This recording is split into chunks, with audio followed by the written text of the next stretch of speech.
Obrigada, Gui, Rafa e a todas e todos que estão nos assistindo. Queria agradecer também a Lilian Faria e ao Daniel Knofels por terem aceitado o nosso convite para participar deste painel sobre hiperpersonalização e o impacto na entrega de serviços e na experiência do consumidor. Como o nosso tempo é curto, queria pedir para vocês se apresentarem brevemente, começando por você, Lilian. Bom dia, gente. Espero que todos estejam bem. Eu sou Lilian, todo mundo me conhece como Lili. Hoje eu estou como diretora de Growth Marketing da Warren, né? A corretora mais legal e mais diferente do Brasil. Tenho aí uma trajetória no segmento do turismo, então estou aprendendo a desaprender, como sempre, né? Isso é ótimo e minha carreira sempre pautada em performance, em marketing de performance. Prazer estar aqui. Obrigada, Luiz. Daniel? Olá, pessoal. Obrigado pelo convite. Muito legal estar aqui também. Eu hoje estou na função de vice-presidente de tecnologia do Grupo Boticário. Minha carreira inteira, na verdade, foi fora de tecnologia. Eu sempre cuidei de áreas de marketing, áreas comerciais, desenvolvimento de produtos. E eu era tão crítico que um dia o pessoal falaram: venha, para de reclamar e venha ajudar a resolver os nossos problemas de tecnologia. Então foi assim que eu caí. Minha formação, na verdade, em jornalismo, mas eu nunca fui jornalista, mas misturo todos esses skills aqui para fazer a tecnologia ser mais legal para a galera. Meu companheiro aí de profissão, então. Gente, vamos começar esse bate-papo. Eu queria começar falando sobre um estudo realizado pela Accenture, que revelou que 44% dos consumidores se frustram quando uma marca falha em entregar serviços e produtos que são relevantes para eles. Tanto o Grupo Boticário quanto a Warren apostam na customização para cativar seus clientes. Quais tipos de inovações e parcerias foram importantes para atingir este nível de personalização? Vou começar pela Lilian de novo. Estou aqui sempre na primeira da fila. Bom, eu acho que é super importante, principalmente quando do lado da Warren, que a gente está falando de um produto que é 100% digital, a gente entender o momento que a gente vive, né? A gente está no momento de cookies, né? Ainda bem de uma regulação do que é quase a bagunça da internet, e está cada vez mais difícil de ter dado, de conhecer esse cliente, porque essa é a base, e acho que o Daniel, obviamente, vai concordar comigo, todo foundation de dados é a coisa mais importante que qualquer empresa precisa fazer, porque é só conhecendo o cliente que eu vou conseguir entregar o que ele precisa. A gente escuta muito, todas as companhias, pelo menos no discurso, que não, todos são customer-centric, mas, de fato, a gente está mesmo escutando o cliente, porque quando a gente fala a gente, né, vem de um processo de segmentação, principalmente olhando para o digital, depois de personalização, depois de hiperpersonalização. Entender que a mesma Lili tem comportamentos diferentes, dependendo do produto, dependendo da plataforma, dependendo do momento, é o maior desafio das empresas. Até falando um pouquinho, né, do segmento de investimentos, quando a gente pensa na proposta, por exemplo, que a Warren traz, que é, poxa, ao invés de você ter ali uma sopa de letrinhas em relação ao que você vai investir, não. E a gente fez isso escutando os clientes, tá? Eu quero trabalhar com os meus sonhos, com os meus objetivos. Então, o que eu quero? Eu quero uma viagem para o Japão. Eu preciso entender o que eu entrego, não só de produto core, né? Que tipo de investimento para esse cliente, mas como é que eu vou educá-lo, que tipo de conteúdo, porque o produto que eu trabalho agora, ele não é muito tangível, né? O que eu estou dizendo? Me dá seu dinheiro que eu vou cuidar dele e fazer ele render. Como é que a gente traz a hiperpersonalização para esses clientes? É, de fato, ofertando o que é mais relevante, mas, principalmente, no nosso caso, fazendo um processo, gente, que é difícil até para o nosso segmento, mas de educação. Porque, a partir do momento que eu começo a educar esse cliente, eu consigo ter insumos, informação para entregar, de fato, o que ele precisa. A gente fala muito agora, né, da questão do cookies, e a gente precisa, de fato, olhar para os dados primários, né, os dados proprietários das empresas, e muita empresa está com medo, poxa, vai ser difícil fazer mídia, a gente cada vez vai ter que pagar mais para adquirir esse cliente, e eu costumo dizer, de um viés pessoal, mas eu acho que todo mundo tende a concordar, não tem problema dar o meu dado desde que a empresa, de fato, entregue algo absurdamente hiperpersonalizado. Quando eu saio um pouquinho até desse segmento, mas se a gente olha, por exemplo, o segmento do turismo, a Luísa, o Daniel, eles são Luísas e Daniéis em momentos diferentes, de acordo com o que eles estão vivendo, por exemplo, para comprar um bilhete ou para comprar um hotel. Tem a Luísa que viaja com as amigas, tem a Luísa que viaja a trabalho. Entender isso e entregar o produto ideal é o grande desafio, né, de todas as empresas, e não é diferente no segmento de investimento. Quando a gente... Ah, desculpa, Luísa, vai lá, você ia falar alguma coisa. Não, eu ia passar a bola para você, Daniel. Ah, então tá bom. Quando a gente fala do Grupo Boticário, a gente tem, quando fala de personalização do Grupo Boticário, a gente está falando de uma coisa bastante ampla, porque o grupo é bastante amplo, né? Só contextualizando muito rápido, a gente tem mais de 10 marcas com mais de 20 canais de distribuição e tudo misturado. Então, tem canais físicos, online, então você vai fazer compras, às vezes, no e-commerce e receber em casa, você tem compra na loja e leva para casa da própria loja, às vezes você vai comprar online e retirar na loja, e tem a mistura desses canais todos, né, como esse exemplo que eu falei. Então, a personalização, ela passa por vários momentos diferentes.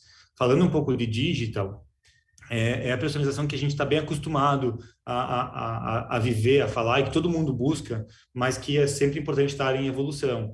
Uma oferta boa de promoção, de produto ou serviço, um lançamento que é importante para você, mas não é importante para outra pessoa, e essa comunicação ser bem dirigida.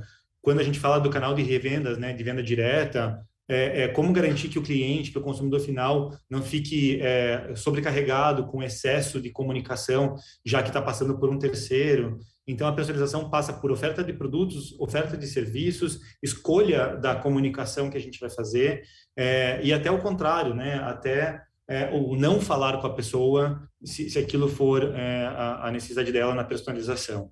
Quando a gente vai para o físico, isso pega uma característica ainda mais legal, porque além de tudo isso, né, você tem que continuar oferecendo o produto certo, a experiência correta, ninguém quer gastar tempo à toa numa loja, quer ter experiências legais na loja, mas você vai para a parte física, você pode, por exemplo, criar um perfume próprio, um perfume que só você tem, só o teu perfume.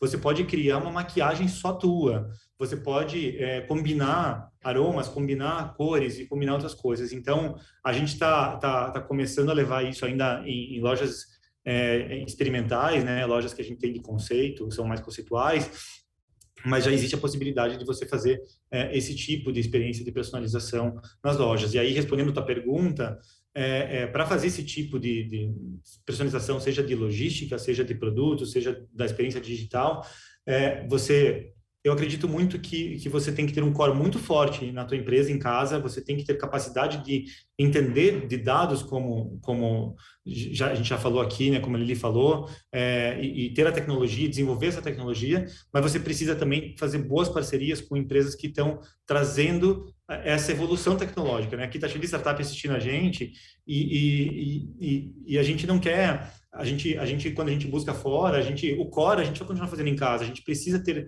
alguns conhecimentos que são específicos nossos. Mas é muito legal discutir qual que é a forma diferente da gente fazer um perfume personalizado, como que a gente faz isso em escala, como que a gente faz isso em escala e preço acessível. Então, tem bastante parcerias importantes aqui, especialmente no nosso caso, na parte física, que tem um parque de diversões aqui super divertido, né? Aproveitando o que você comentou agora, Daniel, sobre essa questão da escala, né? Em uma entrevista ao Projeto Draft, você comentou que o principal entrave é justamente a escalabilidade, né? Neste contexto, qual é o papel das startups para auxiliar as empresas na entrega de serviços e produtos customizados, né? Visto que a gente vive em um mundo que tudo é para ontem. Então, na verdade, quando a gente fala de personalização, a gente esquece muitas vezes que, na verdade, ela já existe.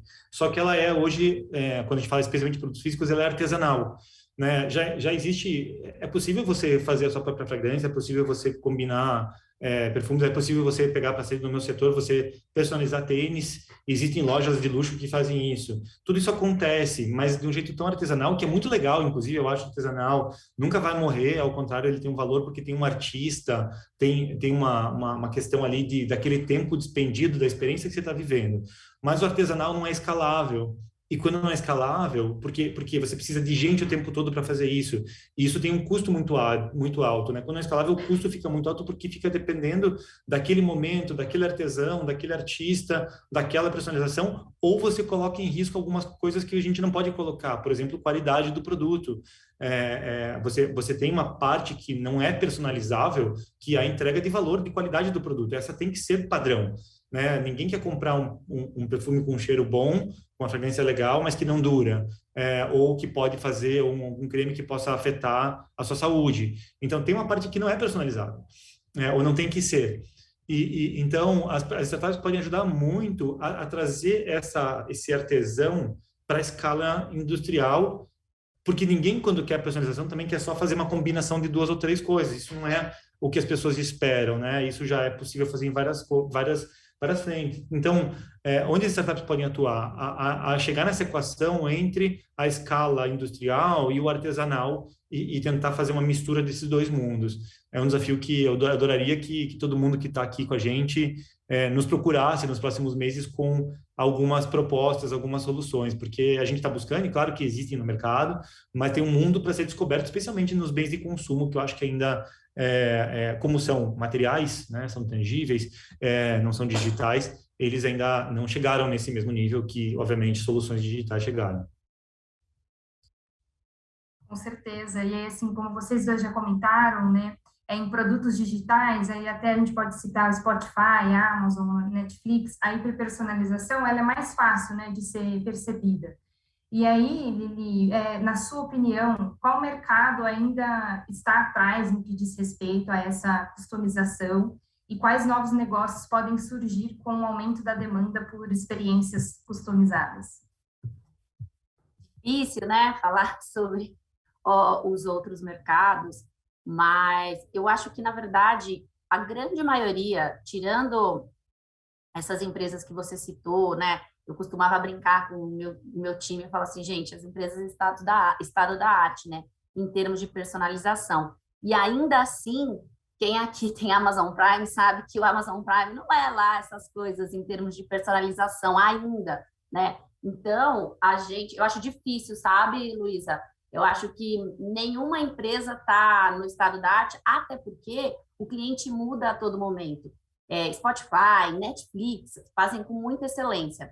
Quando a gente olha para o segmento financeiro, o segmento que eu estou inserida, o próprio produto já nasce a partir disso. Então, por exemplo, na Warren não existe nenhuma carteira que é igual à outra, né? Porque cada cliente, e dentro do portfólio de cada cliente, ele também não tem carteiras que são iguais. Então, assim, o core do produto já parte de uma personalização. Mas é como o Daniel falou, quando a gente fala de produto tangível, então fazer um perfume é muito perceptível. Eu fiz um perfume que tem as notas específicas para Lili. Agora, quando eu falo de produto financeiro, isso é um pouco mais difícil. Difícil, mas não impossível. O que eu vejo, o Daniel também falou das startups, né? Eu estou falando aqui do ponto de vista de quem é uma startup, né? Super no começo, a gente tem 4 anos, espero que em breve a gente vire unicórnio, mas a premissa do que a gente faz é a personalização ainda, né? A gente começa a partir para a hiperpersonalização a partir do momento que a gente começa a entender de fato quais são os momentos do cliente. Falar de investimentos, né? Quando eu falo que nenhuma carteira é igual, ok, mas ainda parte de uma ação do cliente. O que a gente pretende fazer? Ser capaz de oferecer para você uma carteira ou um produto adequado ao seu momento de vida, né? E aí é muito importante que o desafio também é assim, ok, como ter escalabilidade, sendo que Lilians, Luísas, com a mesma idade, por exemplo, que é um fator que a gente precisa considerar quando a gente fala de capacidade de investimento, tem momentos diferentes. Lilian pode ter 2 filhos em idade escolar, Lilian pode ter 2 filhos mais velhos, Luísa pode ser solteira. Então, esse é o grande desafio, é de fato entender o momento. Quando a gente fala de um produto que é quase um serviço, né, que não é tangível, como é que eu entendo o momento do meu cliente para oferecer o que é relevante para ele? A gente trabalha, bom, vocês devem imaginar, uma startup, quase tudo é feito 100% dentro de casa, mas a gente sempre também busca parcerias para como é que a gente consegue evoluir. Hoje, a base do que a gente faz é experimentação, né? Então, a gente experimenta o tempo inteiro. O produto que vocês vão ver hoje, ele não é o mesmo de amanhã. E isso é quase que orgânico, né? A premissa de uma empresa ágil como a nossa. Mas a gente segue no desafio da hiperpersonalização, porque eu não sei ainda em que momento está a Luiz, em que momento está a Lília, que tem perfis, por exemplo, demográficos similares, tá? É um desafio ainda para a gente, assim como eu acredito que é um desafio para a maioria das empresas. De novo, resumo, o core do negócio é a personalização. Mas como que eu parto para hiper? Até para conseguir, sim, rentabilizar mais também, né, o próprio negócio e também alcançar o ramp-up que a gente precisa e que a gente vai alcançar em breve. Daniel? Eu acho que eu vou tentar ser breve, porque acho que já teve, a Lili já trouxe bastante exemplos aqui, mas eu acho que o mais difícil hoje, não vou falar por setor, vou falar por tecnologia, acho que é mais fácil. As tecnologias digitais, ou seja, tudo que são experiências, seja por app, portais, qualquer experiência online, elas são mais personalizáveis e elas não são fáceis, elas são mais personalizáveis ou hiper personalizáveis porque você coleta dados, se você faz isso bem feito, dentro da lei, ética, etc., e arquiteturas técnicas, e você devolve isso com boas experiências para quem está consumindo online, e você tem toda a experiência 100% nisso. Isso vale para qualquer setor, bancos, turismo, e-commerce, etc. A experiência começa e termina normalmente no online. E aí você, com boas tecnologias e bons procedimentos, e com bom tempo e gente boa, você consegue fazer coisas muito personalizadas. Agora, quando você vai para o mundo físico, fica mais difícil, porque como que você vai comprar cereais personalizados no mercado, né? Os cereais, eles são feitos em escala industrial e tem 3 ou 4 ou 5 ou 10 opções, mas se você não quer, você quer tudo que está lá dentro, mas você quer tirar a castanha, talvez você não consiga, porque ele é feito daquela forma. E eu estou falando de cereais, mas isso vale para qualquer coisa que você tem de consumo real, né? De consumo tangível, de uso, bens de consumo como um todo. Vale para tênis, roupa, perfumes ou comida ou qualquer outra coisa. E na verdade, eu estou falando isso, não é bem verdade, porque a personalização acontece, por exemplo, num restaurante. Né? Você não consegue escolher o cereal que você quer, mas você consegue ir para um restaurante, escolher o prato que você quer, eventualmente pode até pedir mudanças naquele prato. Então, como que você faz nos lugares onde você tem possibilidades, mas não tem a personalização acontecer? Acho que nesses lugares ainda não chegamos lá, ainda é mais difícil, e tem que ver se vale a pena, nem sempre é necessário. Ou às vezes vai para a equação que eu estava falando antes, às vezes é caro. E você pode comprar os cereais que você quiser no mercado mais especializado. Porém, vai ser mais caro porque a escala é diferente, porque fora da embalagem eles estragam mais rápido. Então, eu acho que o grande desafio pós-digitalização agora de todos os setores é a personalização, a digitalização ou a experiência melhorada nos produtos de consumo, nos produtos físicos. Eu achei interessante que você... Oi, Lili, pode falar. Não, eu queria fazer um complemento ao que o Daniel falou, porque é bem importante, né?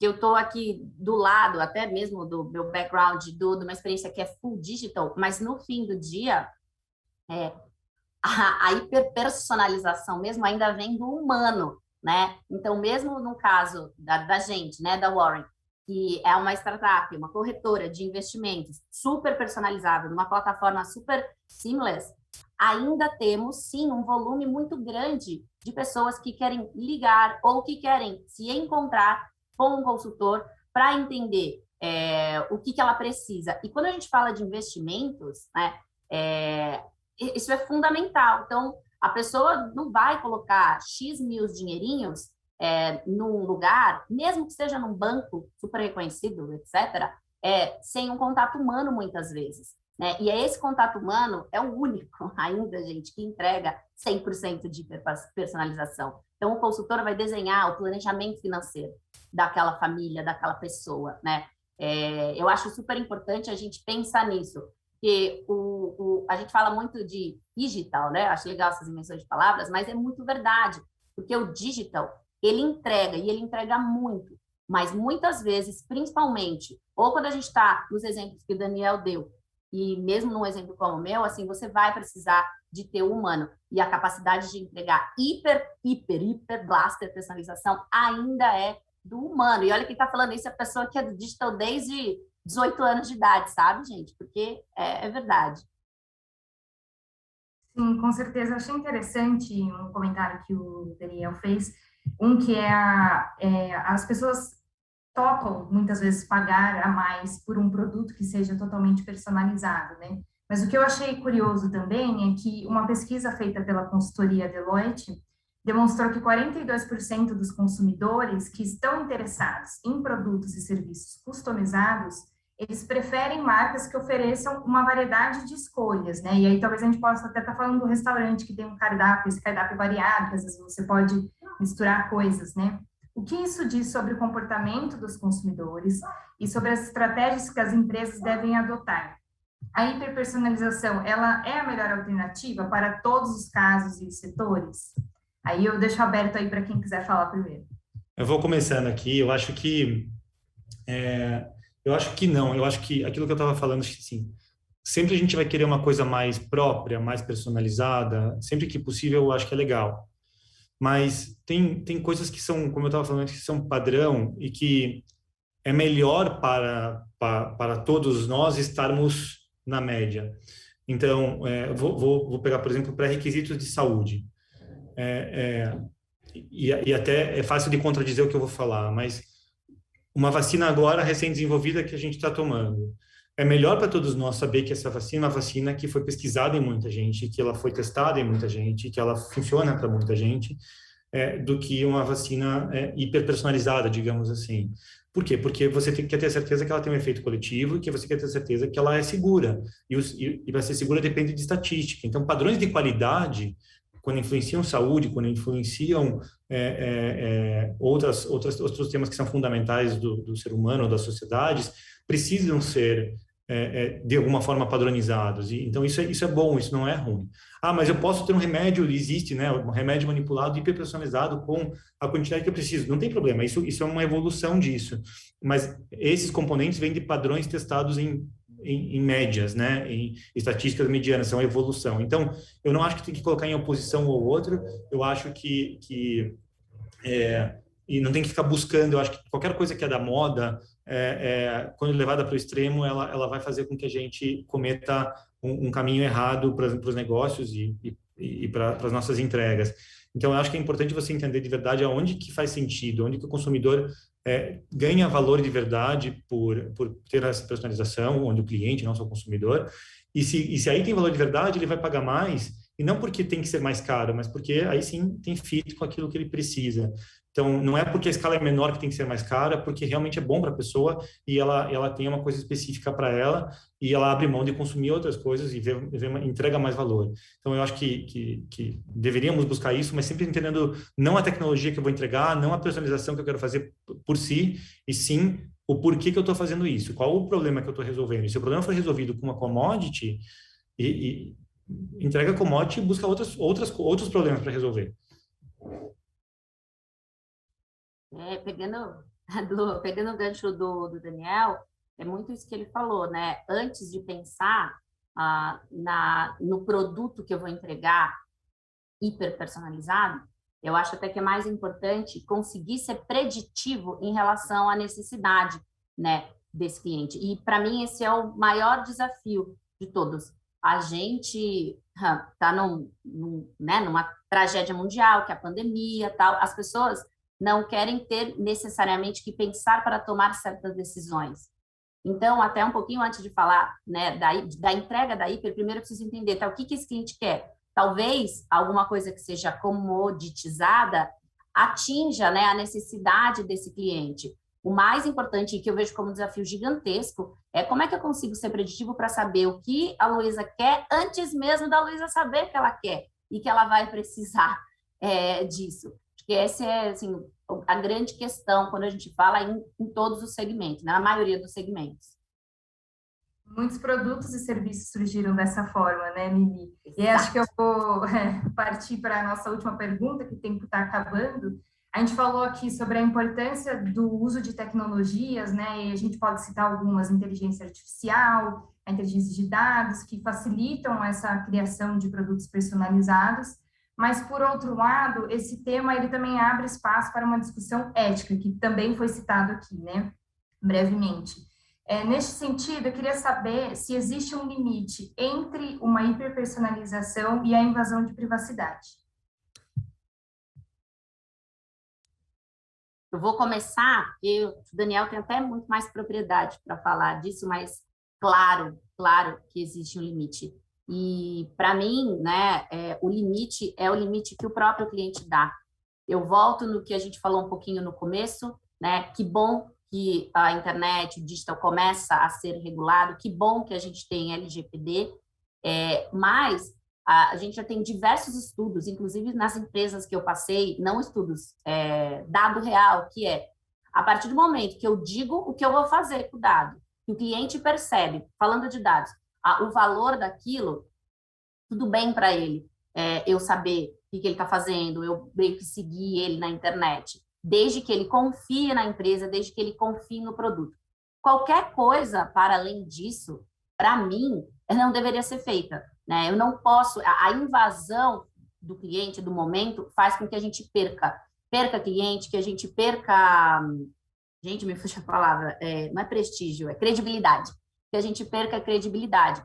E isso é o que nenhuma empresa quer. Eu preciso estar com o cliente, acessar esse cliente, ele querendo. Claro que pode até parecer contraditório, né, com o que eu falei, que eu preciso entender uma necessidade antes mesmo desse cliente saber que ele precisa. Mas se eu consigo fazer esse trabalho muito bem feito, não é uma invasão, não soa como uma invasão. Eu acho que o limite ético ele é estabelecido por alguns padrões. O primeiro padrão é o limite da própria pessoa que está cedendo os dados, né? E quanto mais transparente a gente for na coleta dos dados, mais fácil entender esse limite. Não dá para presumir. E não dá para a gente não ter transparência nessa coleta de dados. Isso hoje é fundamental, você está mexendo na intimidade das pessoas. Então, primeiro é o limite que a pessoa impõe, e cada um de nós vai ter limites diferentes por trocas diferentes, né? Tem pessoas que vão querer e aceitar mais limites por mais personalização, por mais informação, por mais desconto, e outras pessoas não vão querer e vão ser mais preservadas nas suas intimidades ou nos seus comportamentos. O segundo limite é o limite legal. Todo país, toda cidade, todo estado, todo grupo de empresas passa por regulamentações legais ou autorreguláveis que têm que ser cumpridas e são obrigatórias. Você pode questionar, pode discutir, você pode levar para a evolução, mas elas têm que ser cumpridas, elas não podem ser descumpridas para depois modificadas, né? É o contrário. A gente tem que aceitar e discutir e evoluir a regulação, mas ela existe para a proteção do coletivo, para a proteção do todo. Isso é básico. Tem um terceiro limite, que é o limite da geração de valor, que é mesmo que o cliente permita e mesmo que a lei permita, eu tenho que coletar o suficiente para gerar valor. Eu não posso coletar mais do que aquilo, porque senão, talvez hoje o cliente permita, mas amanhã ele não quer. As coisas vão mudando, as leis vão mudando, as pessoas vão mudando. Então, eu tenho que coletar o suficiente e usar o suficiente para a geração de valor, para o meu acordo com aquele cliente que assumiu e aceitou passar os dados. E isso é super subjetivo, mas tem que ser discutido e levado à tona. Então, para mim, o tripé dessas ações aqui é o que define a ética e a coleta de dados, e tem que ser sempre discutido, não é uma coisa escrita em pedra.